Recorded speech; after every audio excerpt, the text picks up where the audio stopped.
Olá, meu irmão, minha irmã. Estamos iniciando mais um programa Sobriedade Sim, o programa da Pastoral da Sobriedade. A Pastoral da Sobriedade é a ação concreta da igreja frente à realidade das drogas. E ela surgiu na igreja por iniciativa de Dom Irineu Danelon, que teve a inspiração, e a iniciativa de propor à CNBB de criar mais uma pastoral, que é essa que está espalhada pelo Brasil hoje com mais de 2.000 grupos e trazendo tanto resultado, tanto fruto, que é algo para a gente falar assim, ó, valeu a pena.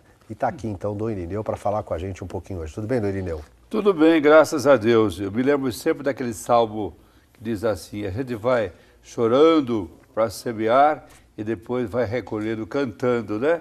Então, nesses encontros que estamos tendo a apresentação através do apoio assim, magnífico da nossa TV, a gente vê os frutos. E digo assim, bastaria um só para compensar toda a canseira. Mas são muitos, né? São muitos. São muitos. E hoje... E ele sabia, é um dos frutos que a gente pode... Preste atenção no depoimento dele que vocês vão gostar, certamente. Então hoje, como diz Dom Irineu, nós vamos apresentar mais um fruto, colhido nessa missão da Pastoral da Sobriedade, que veio aqui dar o seu testemunho, que é o nosso amigo Paulo Henrique. Tudo bem, Paulo Henrique? Tudo bem, graças a Deus. O Paulo Henrique é membro da Pastoral da Sobriedade lá em São José do Rio Preto, né? Aliás, tem na camisa dele aí os 12 passos, né? Os 12 passos. Entregar... Primeiro lá em cima, admitir, confiar e entregar, arrepender-se, confessar, renascer, reparar, professar a fé, orar e vigiar, celebrar, festejar. Para você que está assistindo e talvez não conheça, esses são os 12 passos da Pastoral da Sobriedade, aquele que a Pastoral recomenda e utiliza para o programa de vida nova. E é o outdoor também, porque ontem foi a festa de Nossa Senhora da Piedade, essa que está estampada, que é a nossa padroeira, porque Maria, vendo o corpo de Jesus desse jeito no seu colo, sofreu todas as dores de mães, de pais, de amigos que, às vezes sepultam aqueles que não tiveram a oportunidade de uma pastoral da sobriedade.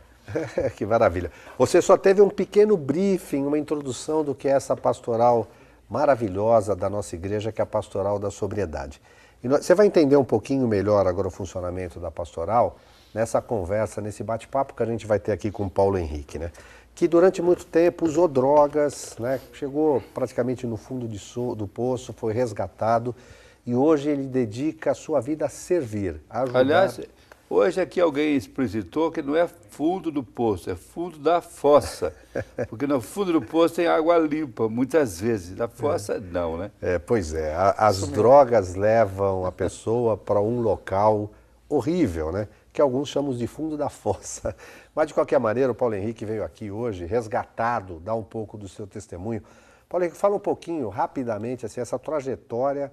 Como é que você começou a usar drogas, que você fez, Então, comecei a usar muito cedo, por curiosidade, era um jovem muito curioso, morava numa cidade pequena, a cidade de Taquaritinga, e lá tinha 2 faculdades, era uma cidade, tem ainda 2 faculdades, naquela época não, mas tinha uma e era uma cidade muito movimentada, de estudantes, e por curiosidade eu me envolvi com álcool e com a droga, com 13 anos. Era meados da década de 80 e a droga do momento era a droga injetada. E eu experimentei, gostei da droga, me fez assim, me senti bem naquele momento. Mas como naquela época o HIV surgiu, a gente ficou muito preocupado, inclusive nós que éramos usuários. Então eu me afastei das agulhas, mas continuei no álcool e na cocaína inalada. Aliás, dizem que assim, o uso da droga da cocaína injetada, ela é potencialmente muito mais forte, produz o seu efeito com maior intensidade e tem um poder viciante maior também, E na década de 80, como mesmo você falou, era o auge da epidemia do HIV e um dos grupos de risco eram os usuários de droga injetável. Sim. Aí você teve consciência disso e falou, opa, deixa eu parar com esse negócio. Deixa eu parar com isso. E parei com a agulha, mas continuei com a droga. E aí foi, durante 29 anos. Durante 29 anos eu fiz o uso da droga. Só que nesse meio tempo eu passei por cadeia, dei muito trabalho na cidade e foi terrível, foi terrível. Até eu conhecer uma... E a sua família nesse período? Então, como é que era a relação com a minha família? graças a Deus, eu venho de uma família que tem um alicerce, que me deu um alicerce muito bom. A minha família admitiu, antes de mim, que tinha um dependente dentro de casa. Minha mãe sempre foi uma católica fervorosa e entregou na mão de Deus, mas a minha mãe naquela época fazia parte do amor exigente da cidade. E ela não me dava um tempo, não me dava paz. Ela ia atrás de mim, saía de a pé, ia me buscar onde fosse. Então, graças a Deus, hoje eu vejo que esse alicerce serviu muito para que eu procurasse o meu tratamento futuro. Mas eles não me abandonaram e assim, eu trabalhava desde os 13 anos quando eu comecei a usar drogas, foi no meu primeiro emprego já, e eu sempre trabalhei. Então, eu conseguia no começo conciliar, vamos dizer assim, as coisas. Mas chegou uma época que não dá mais. Então, faltava do serviço, mas graças a Deus eu consegui me livrar das agulhas por causa do HIV, que graças a Deus também eu não contraí, mas eu continuei nessa droga inalada até eu conhecer uma pessoa muito boa, que hoje é a minha esposa. Conheci ela há 20 anos atrás e ela estudava medicina, foi fazer medicina em São Paulo. E o meu falecido sogro um dia me deu um checkmate. Falou, você quer ficar com a minha filha? Você corre atrás, você vai junto. E eu fui para São Paulo, eu fui lá. Consegui um bom emprego, graças a Deus lá também consegui um bom emprego. Fui muito bem aceito pela cidade de São Paulo, só que eu tinha dependência química.